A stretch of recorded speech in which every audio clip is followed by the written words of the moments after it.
If you're someone that hates exercise, but you want to get fit or perhaps lose weight, it can be really difficult to know where to start. So in this video, I'm going to talk about why people come to hate exercise, why you're not alone, and share some tips that can help make exercise more tolerable. Who knows, one day you might even enjoy it.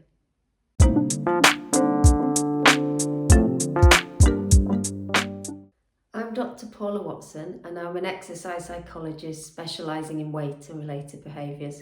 I see a lot of clients who want to change their health behaviours, they want to lose weight, but they know in order to do that, they've got to get over this huge mental wall that is the dreaded exercise. So if you've done a Google search looking for how to enjoy exercise, you've probably found streams of gym instructors telling you it's just about finding something you like and want to do, which probably isn't that helpful because exercise is exactly the thing that you're trying to avoid. It's kind of like giving somebody who hates reading a book to read about how to learn to love reading.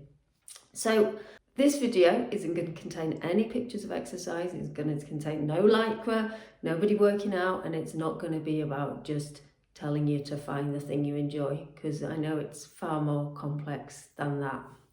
Secondly, I want you to know you're not alone, you're not a failure, you're not lazy, and exercise actually doesn't make everybody feel good. So there's many reasons that people might develop a difficult relationship with exercise. And a lot of this might go back to our childhood experiences of exercise.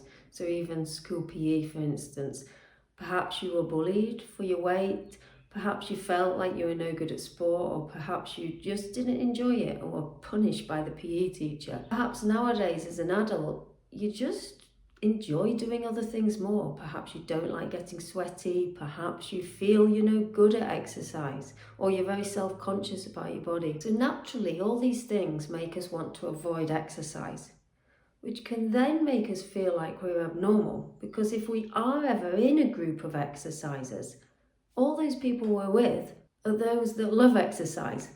All our fellow exercise haters are sitting in their living rooms at home and we can't see them.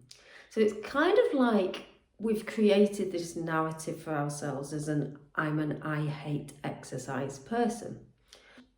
Just because we tell ourselves that doesn't necessarily mean it's the truth.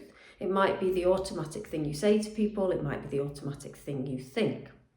Just in the same way that me, as somebody, I've created a narrative of I love exercise. But actually, I stepped back to question that this morning because I was coming out of the gym and I walked past the room where the spinning class goes on. And the thought went through my head, it looks awful.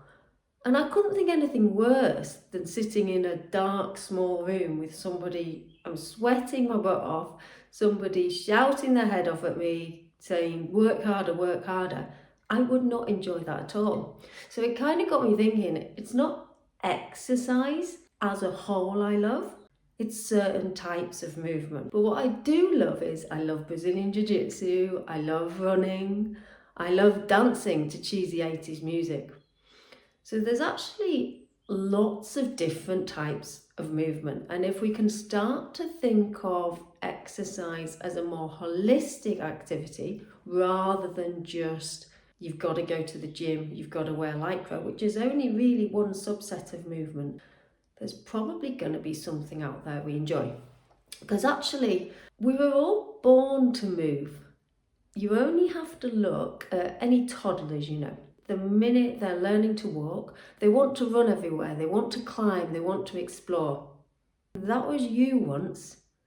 So that love for movement is within you somewhere.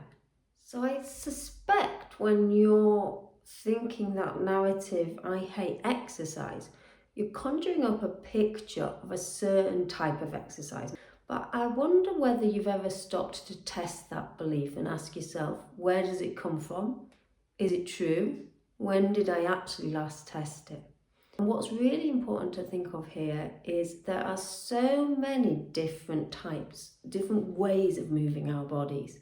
Some of them you probably never even thought about. Start to think about other things that you value and enjoy in life. Could there be some way that you could tie your movement into those? So for example, Are you somebody that enjoys helping people and giving back? Volunteering can be a really great way to get active. Are you somebody that enjoys games and challenges? Could there be a way that you're using your brain within some kind of activity? Because I truly do believe there's hundreds and hundreds of ways we can move our bodies, and there's something in there that everybody will enjoy. You don't need to go to the gym.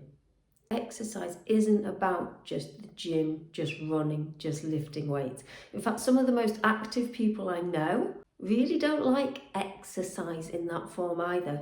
They spend their time pottering around the house, gardening, walking the dog, and that's just as beneficial for our health. So if you're feeling inspired to try and change your exercise narrative, start by asking yourself, think of the word movement rather than exercise. How much movement do I currently do? So think of all those things around the house, using the stairs, your household chores, going to the shop. What do I actually do to move my body already? And think of that as your starting point. Then think of some small steps you could take. So if you're literally doing nothing at the moment, which is okay, start with perhaps a 5-minute walk a day. And we do actually know, research shows that going from nothing to something is where you actually get the most health benefits. So this is all really worthwhile. But importantly, when you then try that new movement out, keep a record of it. Keep a record of how you're feeling, any benefits you're feeling. Give yourself credit.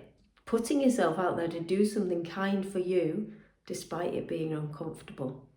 And over time, you'll start to get personal evidence that actually movement can be, or maybe not as bad as you think.